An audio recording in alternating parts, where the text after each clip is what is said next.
Ascension contact, Houston contact, air to ground 1. Ascension contact. Roger, Ascension, I plan to normally do my interface checks at your AOS minus 5 minutes. So Goddard doesn't have you cut through to me until that time, so I had to specially go to him and have him cut our lines through, but we can get started a little bit early here. I'm going to give you keying and modulation, air to ground 1 and 2. And Ascension, we would like you in comm configuration Lima for teleprinter uplink. Can you confirm that configuration with me, please? Stand by. Roger. Confirm configuration Lima. Roger, stand by for keying and modulation, air to ground 1 and 2.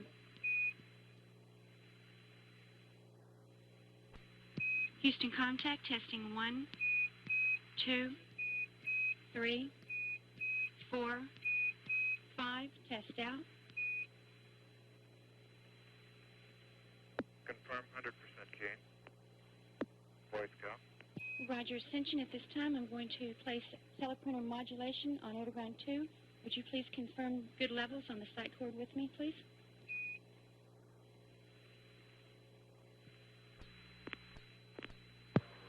This is Mission Control at 1 day, 6 hours, 37 minutes elapsed time. Columbia is coming within range of the tracking station on Ascension Island now.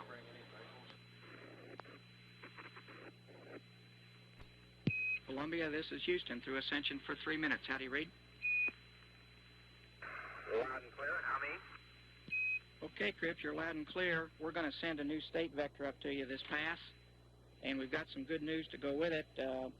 We've looked at your freeze-dried GPC dump and find no miscompares at all. Very good. Got a couple of config requests for you. We'd like the high-load duct heater to off when convenient. And also on R13, would you check the rad control switches? We think they might still be in rad deploy position, and they should be off. I'll tell you, you're right on that one. I just saw that and corrected it. Sorry about that. Let's check the off the duct heater is off. Is that right? The high-load duct heater, Bob.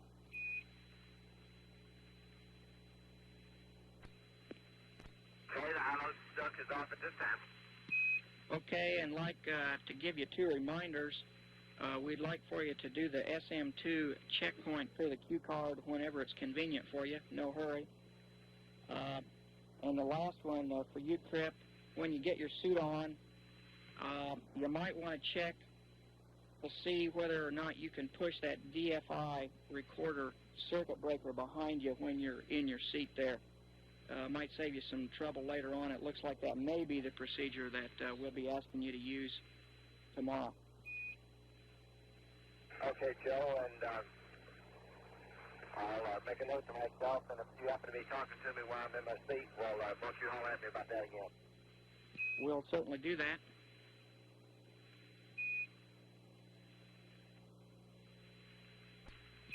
And we're with you for a minute longer here. Be looking for you to start the PTC test shortly. Roger that. See, we're in attitude now.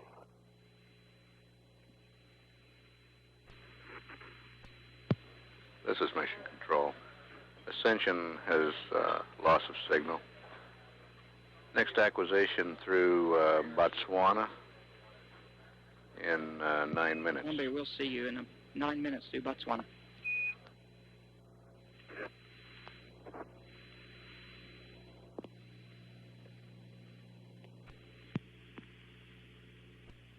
Botswana contact, this is Houston contact, testing 1, 2, 3, 4, 5, test out.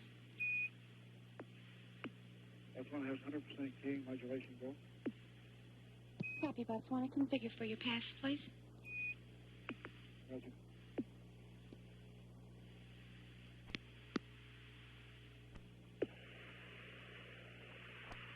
This is Mission Control at 1 day, 6 hours, 49 minutes elapsed time. We're standing by for short pass at the Botswana station. Hello, Columbia. Houston, back with you through Botswana. How do you read?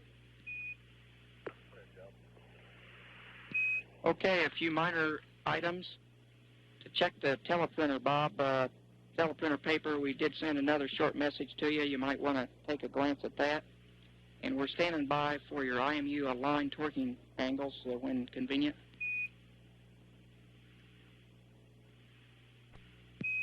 Columbia, we'll be with you for just 20 more seconds. We'll belay the angles until a little later. Bob, you may have overshot on the rad control switches. They should be in the center position off. And with this pass, we are handing over to the very able bronze team. We'll watch the fun from the back room and look forward to being with you tomorrow.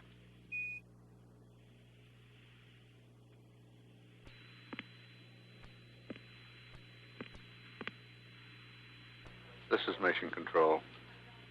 Botswana's had loss of signal. Next acquisition through Guam in 25 minutes. Here in the Mission Control Center, the bronze team of flight controllers, led by Flight Director Chuck Lewis, is preparing to take over the shift from Don Puddy and the Crimson team. The change of shift news conference is scheduled for 2 p.m. Central Standard Time in room 135 at the JSC News Center. 1 day, 6 hours, 54 minutes elapsed time. This is Mission Control, Houston.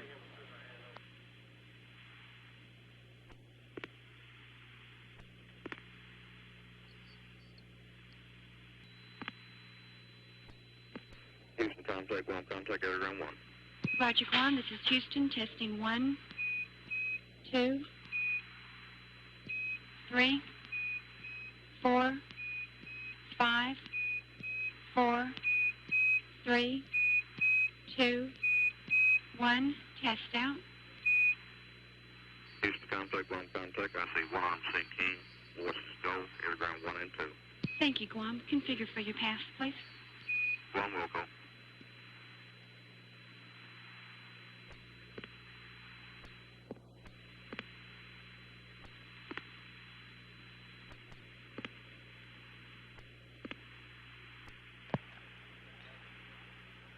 Columbia, Houston, the bronze team's back with you through Guam for the next 7 minutes. How are things going? This is the CDR talking to you through Almut, in his seat and locked with her. Okay, copy that. And where are you, Cripp, in your suit activities? Crippen down the payload while putting the suit out. I mean, down the mid-deck, excuse me.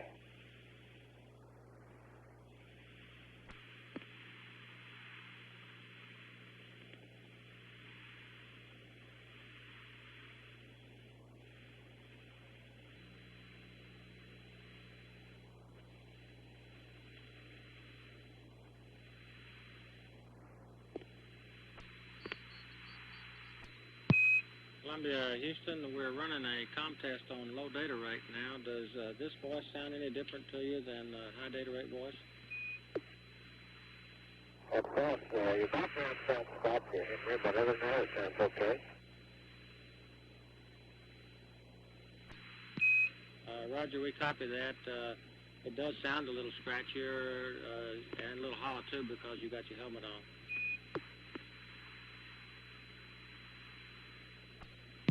Columbia, Houston, we're 1 minute to LOS.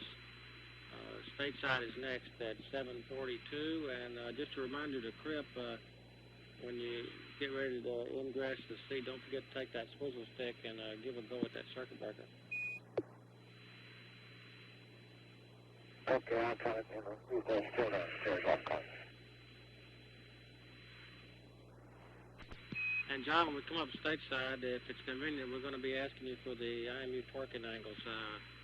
If it's not convenient, that's no problem. I just thought you might have them ready there if you could do it. Okay. This is Mission Control, Houston. 1 day, 7 hours, 26 minutes into the flight of Columbia. during that just completed pass at Guam. Commander John Young reported that he had indeed completed suiting up and was strapped into the seat on the flight deck, while Bob Crippen was still on the middeck getting suited up in this suit donning and doffing test. Also, as part of this exercise, they will attempt to manage the circuit breaker with a so-called swizzle stick for the DFI recorder that seems to be running amok. Next station upcoming will be Buckhorn, Goldstone, etc. on the States. We're estimating the change of shift briefing with the off-going flight director, Don Puddy, at 2 p.m. Central Standard Time in the Johnson Space Center newsroom. He will be accompanied by Johnson Space Center Deputy Director of Flight Operations, Gene Krantz. That will time out to just shortly after last station pass at across the states and Quito, Ecuador. 13 minutes away from West Coast stations. At 1 hour, 1 day, 7 hours, 28 minutes. This is Mission Control, Houston.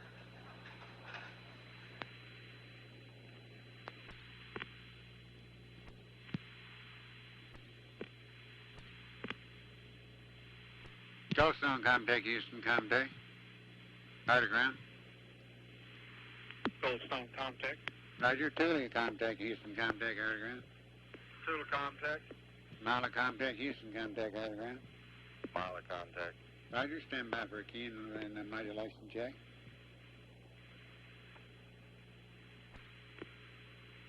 This is Houston testing 1, 2, 3, 4, 5, 4, 3, 2, 1, end of test.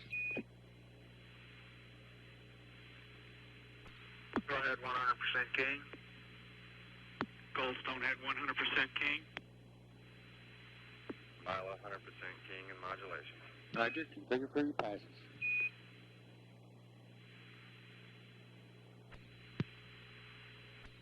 Buckhorn, contact Houston, contact air ground. Buckhorn, contact. I read you loud and clear, how many? Reading you 5 back. Testing 1, 2. Testing 1, 2, 3, 4, 5, and the test. Okay, we have 100% Keen and modulation is go, both channels. Roger, configure for your pass.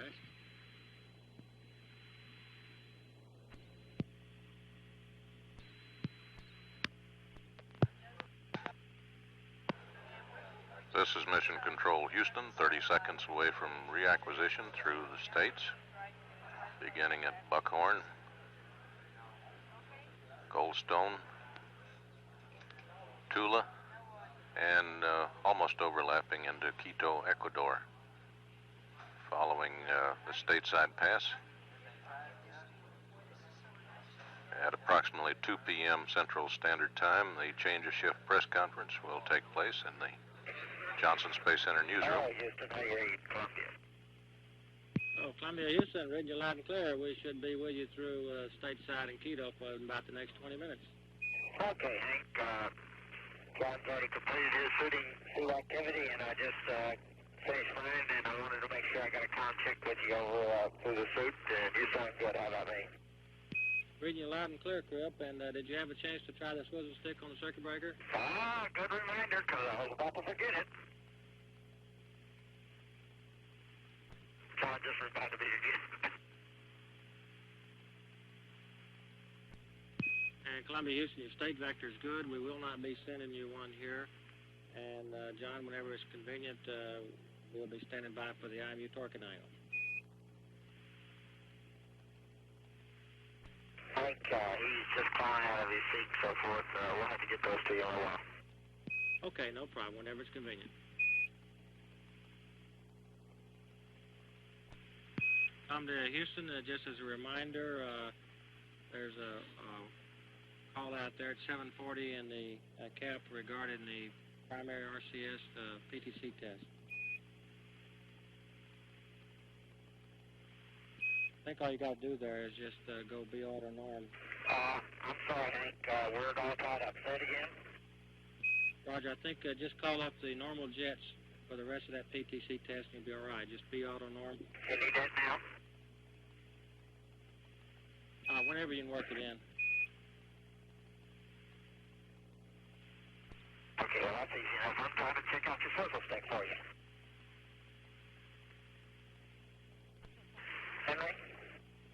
Yes, sir. Go ahead. I might accidentally do it, but I can't do it now. I can just barely lay the top of the swivel stick on top of it, but I can't get any pressure on it. I got my neck all rotated 180 degrees to do that. Okay, do you have your coke fittings hooked up on top, or did you loosen those? No, I got them connected. Richard suggested you might be able to undo those and make it. Oh, yeah. I could still get out of the seat, make it do. I mean, I don't understand what it is y'all are asking. When is it you're thinking about you might ask me to do this? Somewhere along about TIG minus 4 minutes.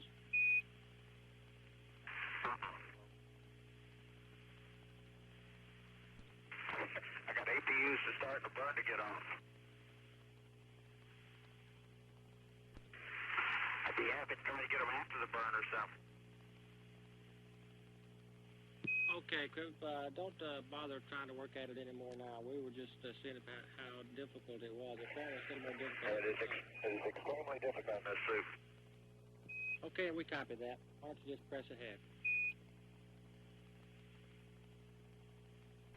How's your old bronze team doing today? Doing real well. Looks like you folks are pressing along real good, too. Oh, yeah, we just going right and left here. Did Fran make it back from launch? That's a firm. What'd she think of all that? She thought that was super, about the best thing she'd seen.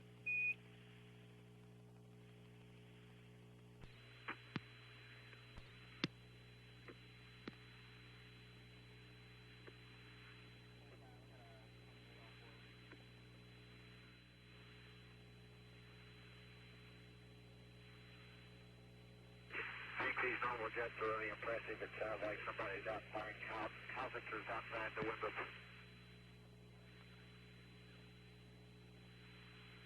Well, they really like that about the howitzers. They shake the whole house.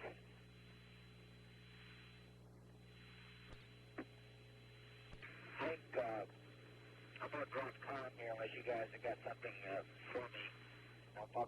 We're not going to have either of us on the headset for a couple of minutes. I'll get my other headset on just as soon as I can, if that'd be okay. Okay, and one quickie here before you pop off here. The reason we're hung up on this DFI, we're trying to get the entry data, prepare for that, and we don't know exactly where we are on this the DFI tape to know how much we've got. We're also, so you might be thinking about it, you might want to get out your orbit ops and crew system checklist, but we're considering a change out of the DFI recorder in order that we can have that data for entry.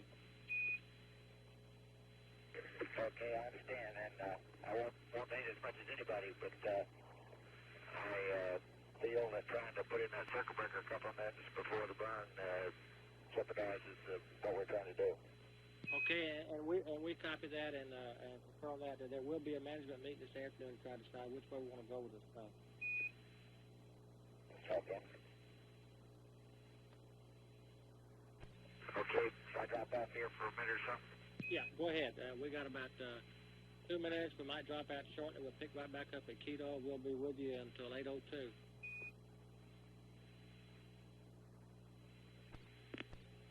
Houston, we're going to be down for 10-20 seconds for a long handover.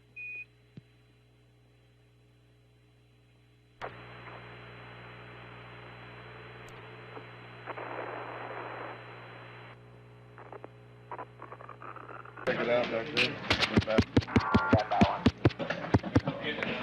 Hello, buddy.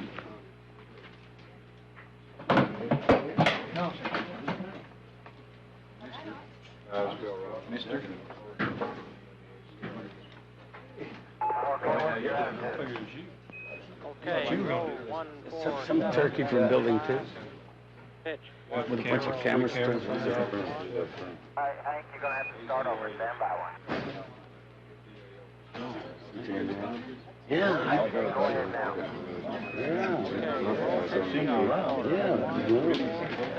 Why'd you give her a big kiss? Chicken?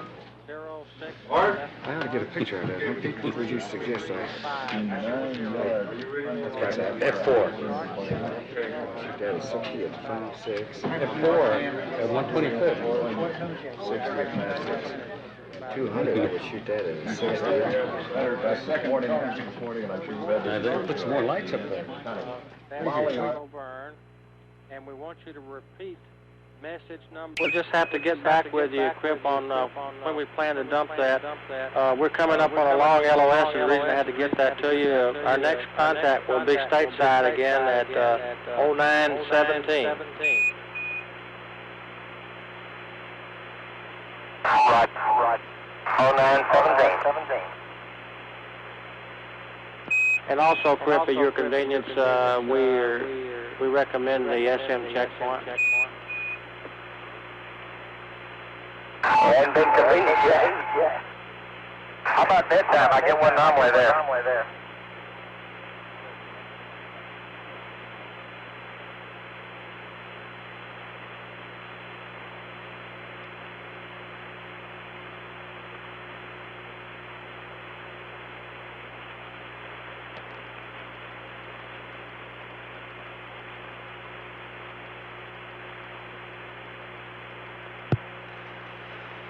This is Mission Control Houston, LOS through Quito. Change of shift briefing commencing momentarily in the news center. We'll record all air ground and play it back at the conclusion of the press conference. We go now to the JSC newsroom. Okay, Art, pick up the mics. Okay, we're going now. Okay, good afternoon. We're ready to start. Gentlemen here to participate in the change of shift briefing. From my right, Mr. Tom Mosier from the JSC Structures and Mechanics Division. Flight Director on the Crimson team, Don Puddy, and Gene Kranz,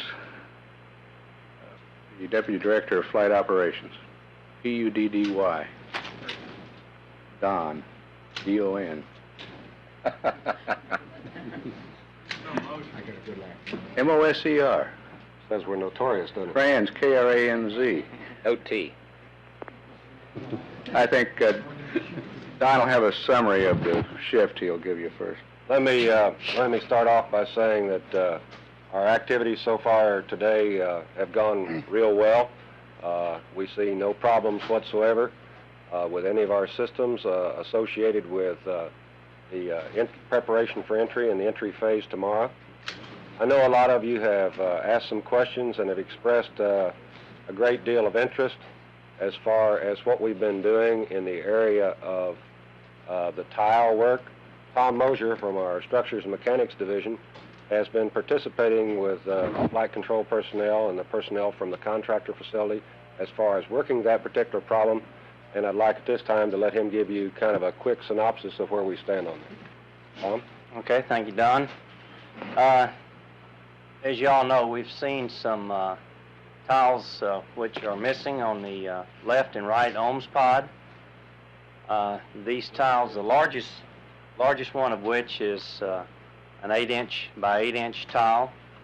There are several others which are smaller.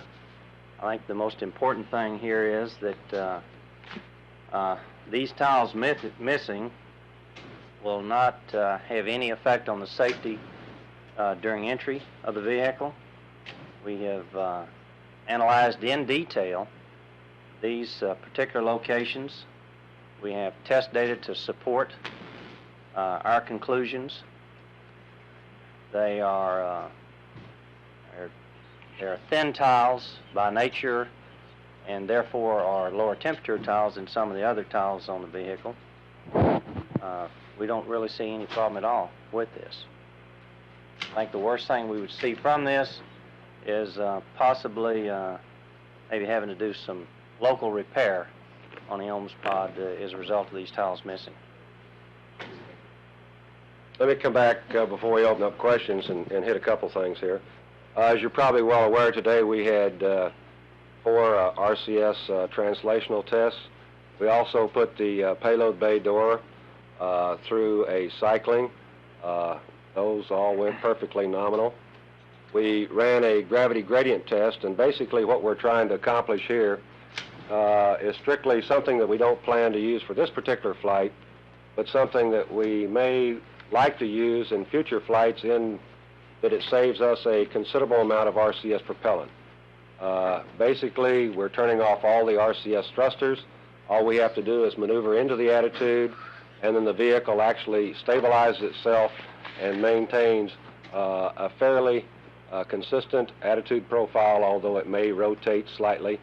It costs us about 10 to 20 pounds of RCS propellant to maneuver in and maneuver out of that, as opposed to some 6 pounds an hour of propellant if we're able to use the small vernier jets, or 12 pounds an hour if we're able to use the big jets. So you can see if we were going to stay for an extended period, this would be quite an RCS savings to us. We also did a ground-commanded TV test. I'm sure some of you were able to see the pictures that came out of that. Basically, we're using the TV cameras that were located in the payload bay. We actually looked down the payload bay, and then you also saw some views of the Earth. We do have on the ground complete capability for manipulating those particular cameras. We do have limited capability through ground commands of exercising the cameras that are located in the crew compartment. I think the crew is now comfortable. You probably heard several discussions going on as far as crew comfort. We have a cabin temperature controller that yesterday we checked, and we found out that it was in a cold position. We moved it to the full hot position. You probably heard some comments earlier this afternoon that they were again feeling cold. We went down and checked that same controller. It had moved to the full cold position again. We have gone ahead at this particular point in time and pinned that particular controller, the valve, in the full hot position. We're not sure exactly what caused the problem. It could have resulted either from a bias in the electronic network in that particular controller, or there are some temperatures that are located in the various ducts that the cabin atmosphere is fed through. One of those could have a bias or be failed. If the position that we have it pinned in now results in too hot a temperature over a period of time, we can go ahead and pin it in a couple of intermediate positions. So we think we have that problem under control. If we still stay too cold, even with all these actions, you may hear that tonight we're going to be running both water loops. And basically when we do that, although we normally only run one water loop, we're just trying to fake out the system and create a less flow of water flow and airflow through the cabin heat exchanger so that we get more heat into the cabin heat exchanger. As far as the rest of today's activities, they're primarily associated with running some additional RCS tests. I think we also have one additional session of TV tonight. Tomorrow, activities from wake up until landing is dedicated to the orbit prep, the entry and landing, and then of course we're going to have approximately a 45-minute period of post-landing activities before the crew actually egresses the vehicle.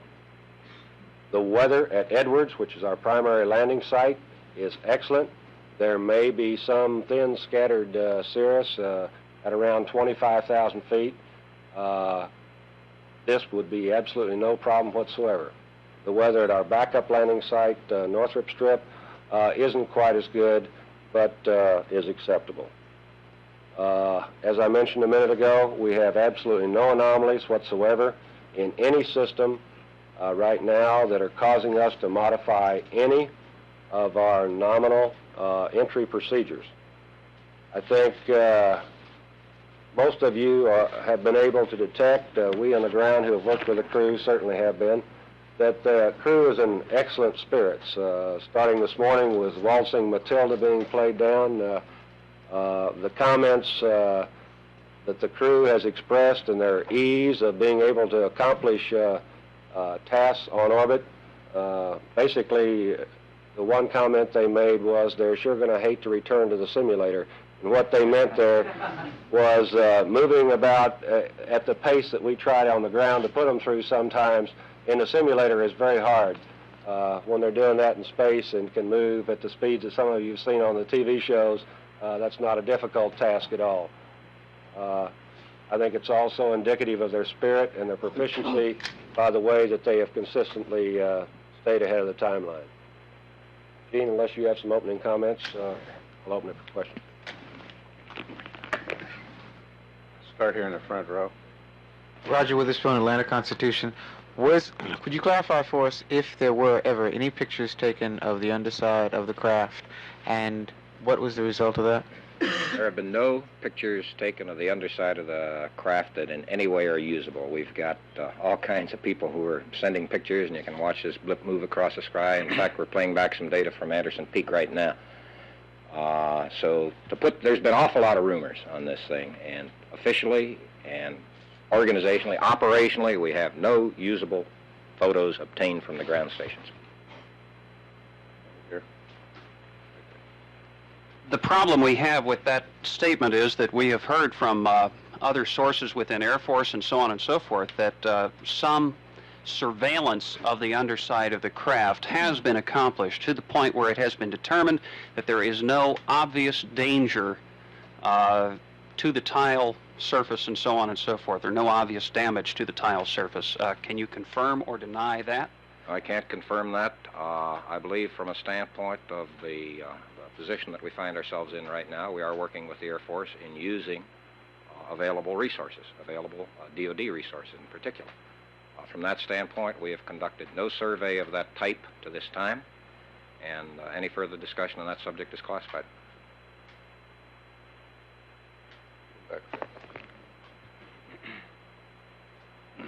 Rick Welburn, CBC. I was wondering, are you planning any extra safety measures for tomorrow's re-entry, or is it going to be straight as planned? As I mentioned earlier, we have no reason to believe that we have any systems problems that are going to cause us any deviation whatsoever from our nominal procedures. We don't expect the missing tile, as Tom pointed out a minute ago, to cause anything that may be a little local damage, but certainly, and that's something that you would see on the ground afterwards and could be fixed, certainly nothing that would affect our vehicle capabilities as far as entry and landing.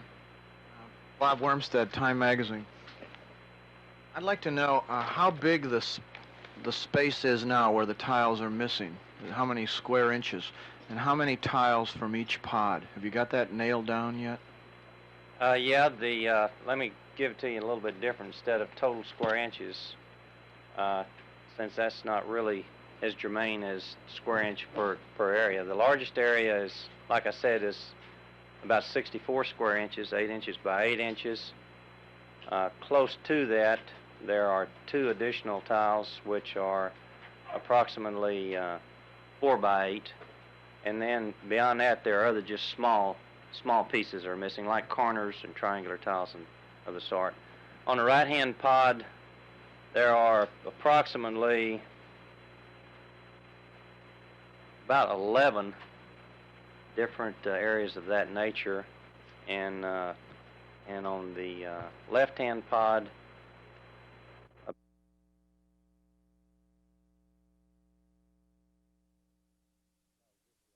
Behind it, looking forward, the right and the left. No, just the opposite. Oh. Right-hand pod, yes, standing behind it, looking forward, right. The right-hand pod being the starboard, left-hand the port. Go back there. Luke Hope, Minneapolis Tribune. It was my understanding that many of the tiles had been instrumented to get some readings on the heat or possibly other things during the flight. Can you tell anything? Have you lost any instrumentation on any of the underpod? And does that have any help you in any way to get a feeling that maybe you have all of them underneath there? There's a set of tiles called instrumented tiles. A lot of the instrumented tiles are not thermally instrumented per se. They're for microphones and calorimeters, things like that, much of which is recorded on DFI, or the development flight instrumentation, not real time. To date, we haven't seen any indication that of any problems associated with the operational instrumentation. Get that one back there, then come up here. John Van, Chicago Tribune. Gene, could you tell us, are there any more attempts being made to take photos of the underside of the ship to look at the tiles either today or tomorrow? Or are we all wrapped up on that and we're not going to get pictures?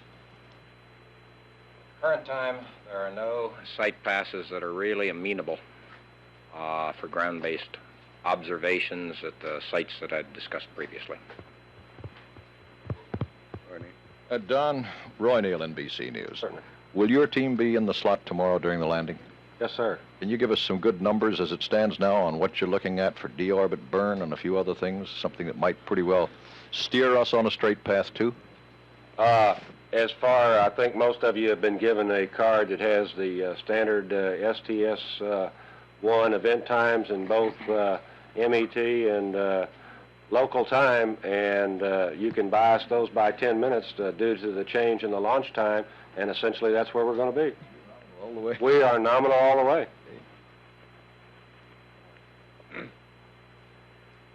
Where in Pat Dolan Cable News Network, where and when did you attempt to take pictures of the underbelly of the craft today?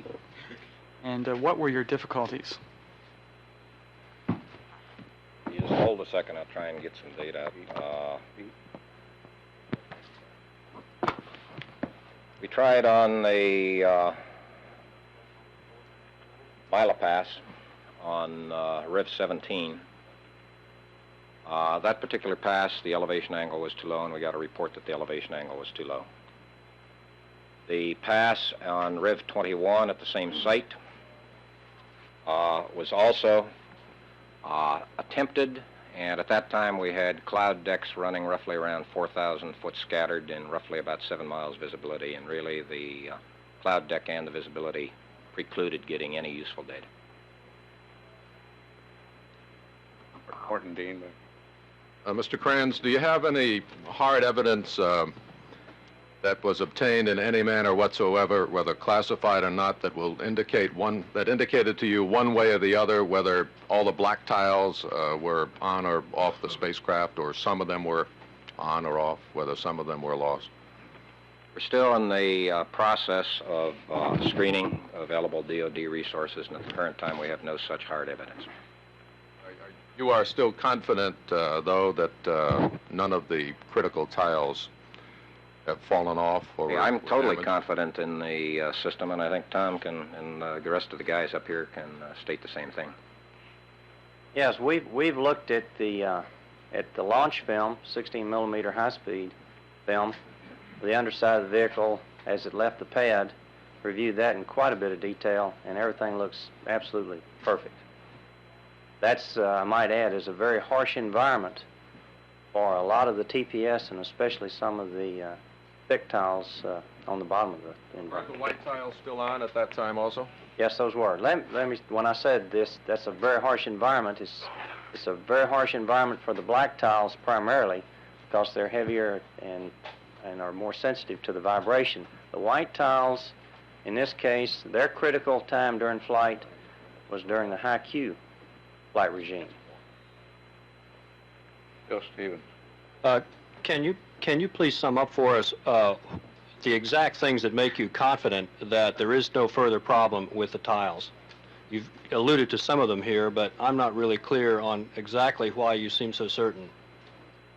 I think it's, number one, is every tile on the bottom of the vehicle and all the black tiles, I'll say in general, have been proof tested to demonstrate their strength integrity for their maximum expected load, or else they have been densified, as you probably are aware of the enhancement of the strength attachment of the tiles, and then proof loaded to some extent to demonstrate their attachment integrity.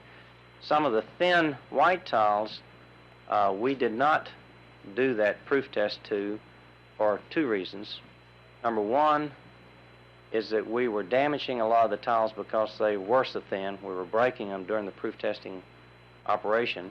And number two, many of these tiles, the loss of a single tile, as we see here, is really not dangerous. So we made the trade, and it was the right thing to do to not damage the tiles and go ahead and do the best job we could. And on the more critical ones, we did do the proof testing and gave us the confidence that we have. Someone down here wanted a definition. IQ. IQ, excuse me, was maximum dynamic pressure. Aerodynamic forces are the maximum on the tiles. Hugh McCann, Detroit News. At what point do you experience these high Qs? How many seconds after launch?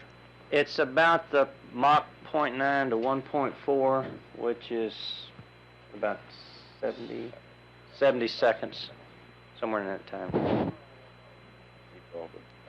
Pete Baldwin, a two-part question on that Air Force or DOD help.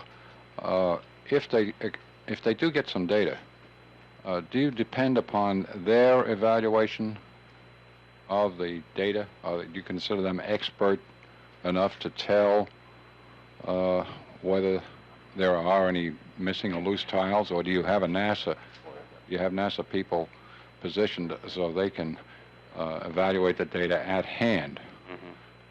Basic intent would be to conduct a joint review. Let me come back to the question that was asked just a minute ago. I think it's also important to realize that we do not reach these maximum heat loads on these tiles at the same time that we reach our maximum loads. The temperatures peak, and then shortly thereafter, the pressures or the loads actually peak. And in that period of time, you have seen a very, very significant drop-off in temperature. The other part of that question was, if there's some doubt in looking at the information,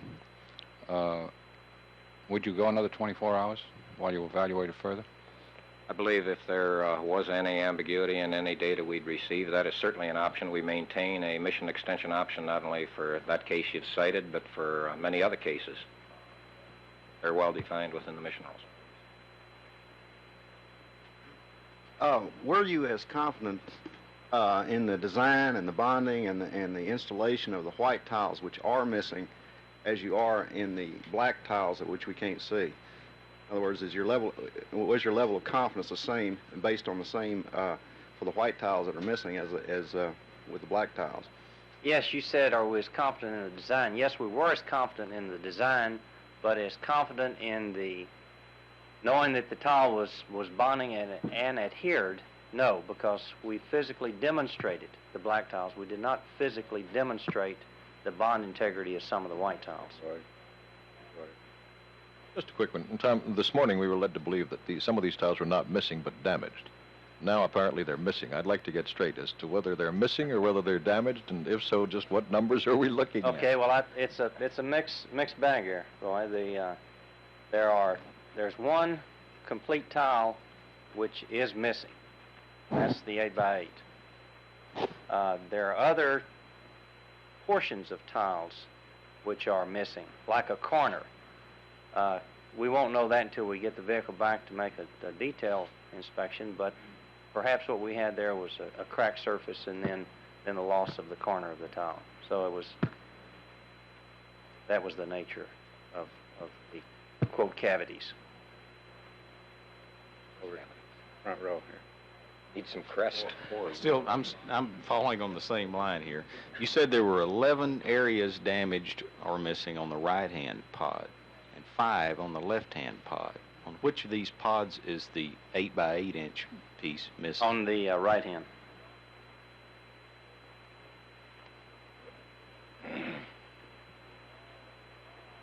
Bruce Nichols, UPI. I want to be sure I understand that you don't expect to get any better chances than you've already had to get photographic data on the bottom of the shuttle. I think from a standpoint of the sites I had identified earlier, I don't believe the geometry is favorable. Back over there. Bill Watts, KPRC Houston.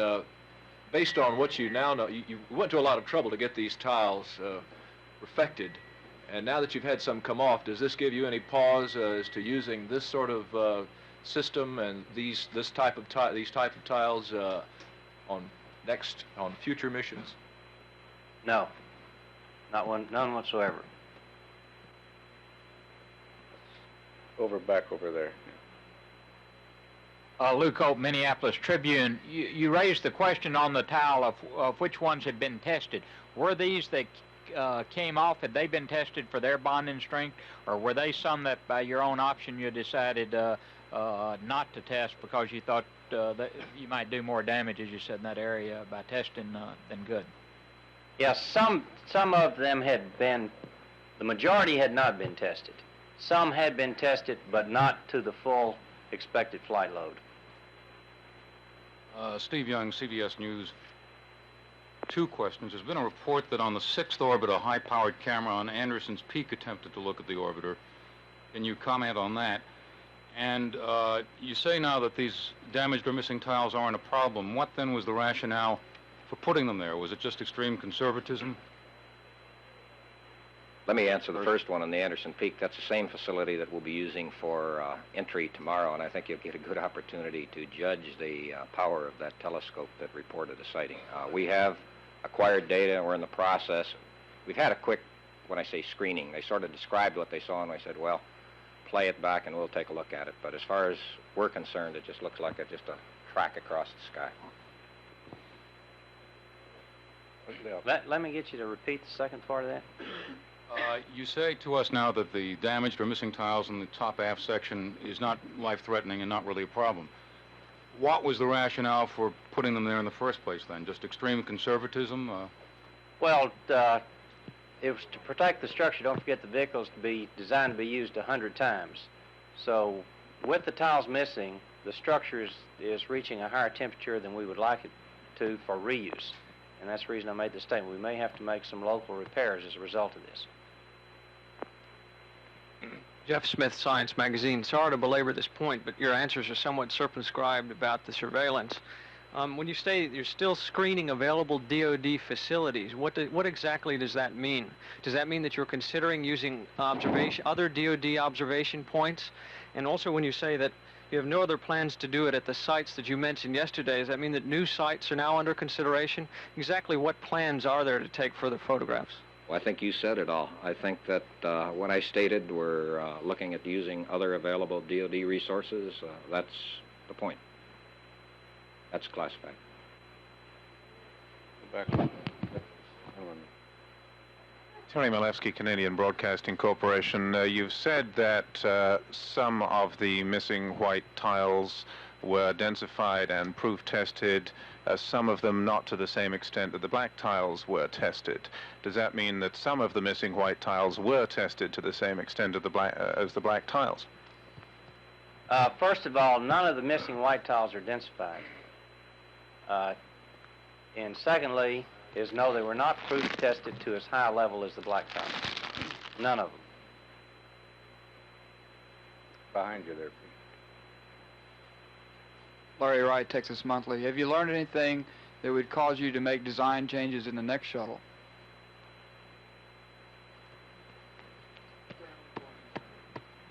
Relative to the thermal protection system?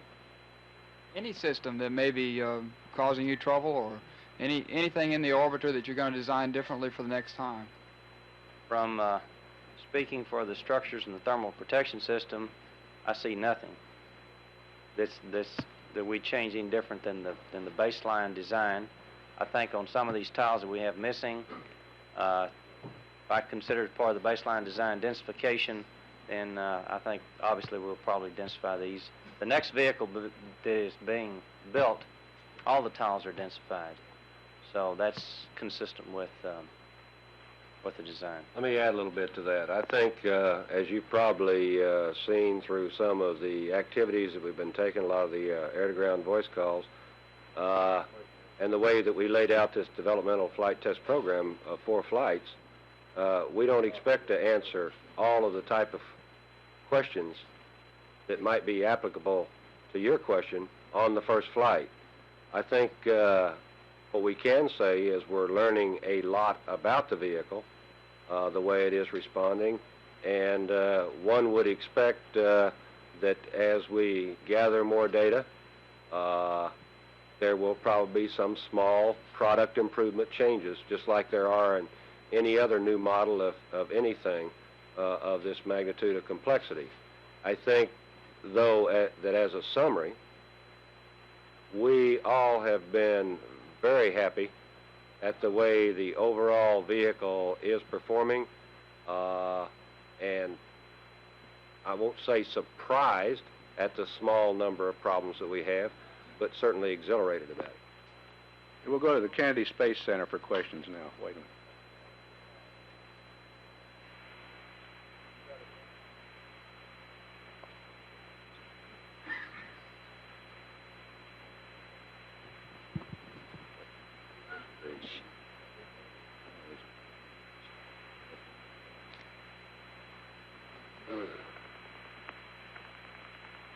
JSC have questions? The first question is, who is the gentleman from the Thermal Protection and the Structures Division? We missed the opening statements because of audio problems. He is Tom Mosier, M-O-S-E-R, from the JSC Structures and Mechanics Division. And was there anything in the opening statements of a news sort that you could repeat quickly? Everything's going good. Okay, we'll take individual questions here, starting in this side. In the opening statements, we heard you say something about the RCS and using 10 to 20 pounds of propellant. Could you go over that again, please, and also about the payload bay doors? Okay, basically what I was saying there was that one of our tests that we were accomplishing on this particular flight was what we call gravity gradient attitude. And the reason that we were testing that particular attitude control mode was that it can be accomplished without using RCS propellant, except for moving into and out of that particular attitude. And that so far we believe that's going to cost us about 10 pounds of RCS propellant for each of those maneuvers. 10 to move into gravity gradient attitude, 10 to come back out and maneuver into an attitude that we would use for another function. And I was using that as a comparison of if we continue to maintain some degree of attitude control on orbit consistently using the jets, if we were able to use the small vernier jets, it would save us somewhere around 6 pounds per hour. If we were using the large jets, somewhere around 12 pounds per hour. So for an extended period of time, there would be a considerable RCS propellant savings for us. I didn't imply that we were going to use that particular mode because we were in low, and RCS propellants on this particular flight is strictly a test. In fact, we have considerable RCS propellants. A question concerning the underside state of the shuttle. If we have well understood here, you haven't yet get any data, any kind of data concerning the underside state of the orbiter. But my question is, are you intend to authorize the return of the shuttle without getting any data concerning the underside, or will you wait until you get this data? Yes, we are willing to proceed without having that type of data. please give your names and organizations? Excuse me, my name is Pierre Langereux, Air and Cosmos French magazine. Is that means that you could intend to extend the duration of the mission to get the data? Misunderstood your answer. He thinks you're going to... No, we are willing to proceed with the entry as currently planned without any additional data on the tile. Okay, over to the gentleman in the yellow shirt. Patrick Young, Newhouse News Service for Don Puddy. This morning, a little after 7 o'clock, there was some talk about a horizontal indicator giving them problem, I think on John Young's side. The question, what was the problem? Has it been fixed? And if not, how will you get around it? Oh, okay. I think what you're referring to, we ran an FCS checkout this morning, early this morning, and basically, and we're going to run the same test tomorrow, by the way. Basically, what that particular test is for is to go through and look at all of the onboard instruments that have been not used or have been unpowered since we went through the active phase of launch. The only anomaly that we found during that period of time was a compass card on the HSI. Basically, what this precludes, and it was only on the commanders, we have 2 of those on board, the pilots is still working. Basically, what this card provides is an exact heading. There is absolutely no problem with the loss of that card as far as an error. The pointing needles will still provide that type of information, and in talking with Joe Engel, matter of fact, he says, you know, I don't necessarily look at that card all the time anyway. I use other cues as far as to whether or not I'm on the correct heading. So it is a secondary source of information. We did check it out, but it is absolutely no problem as far as the way we normally do our entry procedures. And let me say again for that gentleman, it's Puddy, P-U-D-D-Y, not Purdy. Mark Thank Bloom. Bloom for Gene Kranz. Just to nail it down if I can, is there any evidence, either hard or soft, that you've received so far from any photographic source, be it classified or otherwise, that would lead you to suspect anything that there might be something compromised in the thermal protection on the bottom of the orbiter? That's Mark Bloom. That sounded like one of your questions, and I heard you giggle there in the middle of it. No, we have no hard evidence at this time that leads us to suspect that we have any problems with the underside of the orbiter. Gene, yes, it is Mark Bloom, but the question was, do you have any evidence, hard or soft? Go ahead, Mark.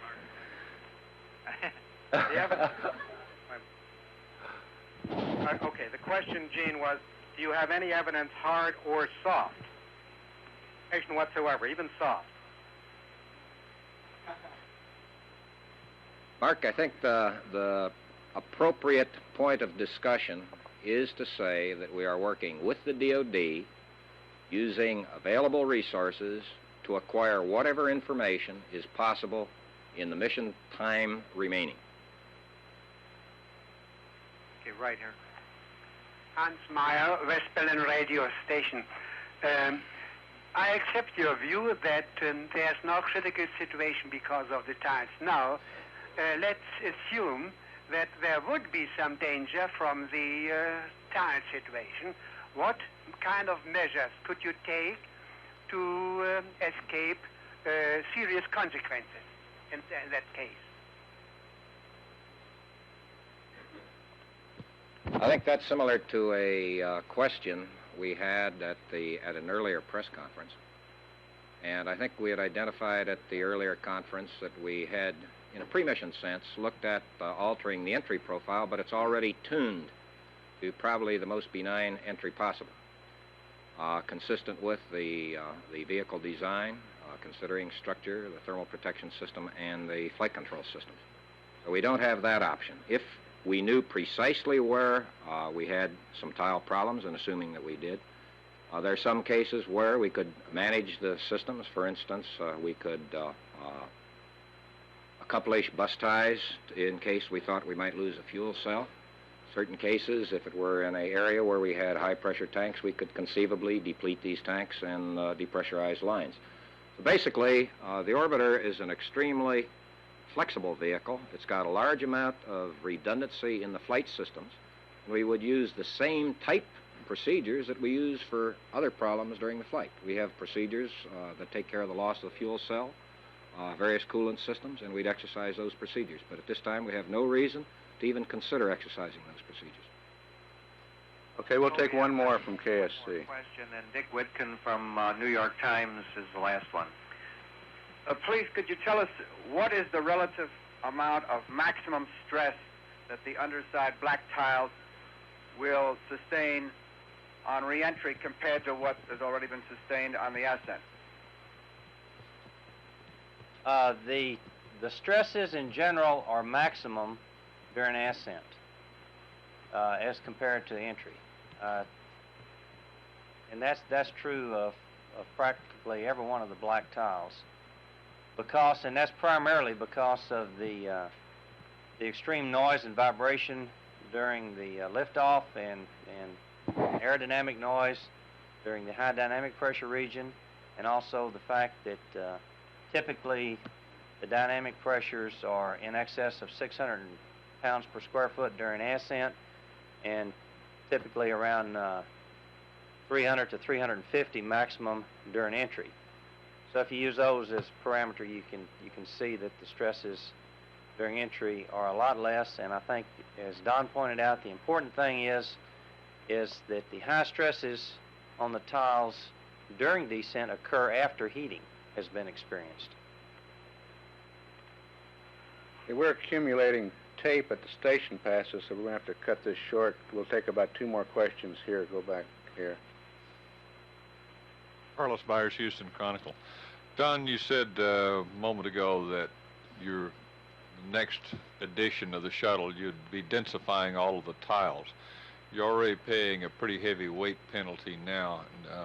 What's that going to do to you?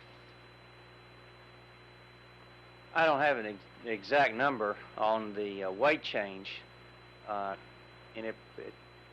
the reason I say that with some hesitation is because at the time of the design was being implemented in the form of manufacturing and installation, some of our higher stress areas we had to accommodate with higher density tiles.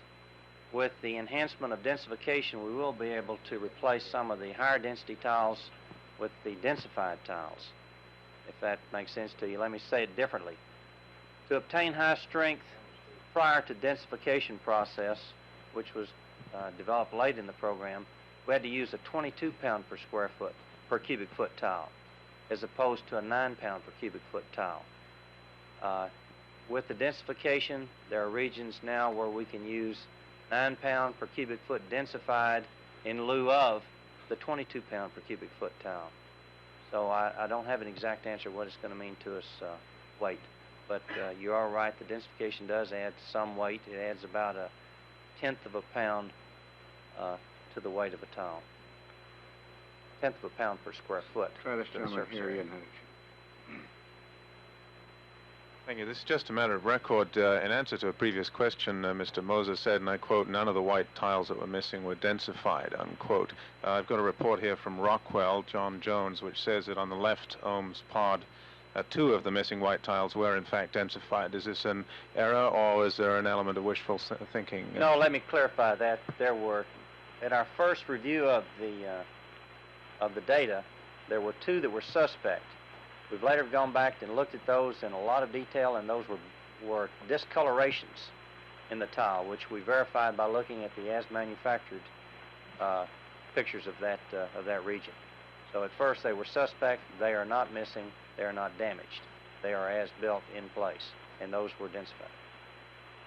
Hey, Don Puddy has some information on entry, I think, that will be of general interest. There's some questions, and then we'll close it with that. I've had a question passed to me to say something about when John Young might be taking over manual control of the flight control system during the entry and landing phase. As I'm sure you all are well aware, we actually start into entry interface and nominally scheduled to be in an automatic mode. In general, our plan is that we will come out of that automatic mode at around Mach 5, or an altitude slightly in excess of 100,000 feet. The last two roll reversals, where we sweep across the corridor, will be done manually, and we will then come in, make the approach to the landing field, go around what we call the heading alignment circle, and land manually. The crew has the option during certain other events, if they so desire, of taking over control, such as when we initially incorporate TACAN, or when we would send up a state vector update from the ground. They certainly have certain symptoms that they can see in the flight control system, where we know that the manual mode might alleviate some of those problems. Even though the automatic mode is doing a satisfactory job, they can take over manual at that time. The bottom line is the crew has the option of taking over manually at any point that they feel that it's required. In general, they will be following the output of the guidance commands from the automatic system. So I think that just basically covers. Okay, thank you. Okay, Mark.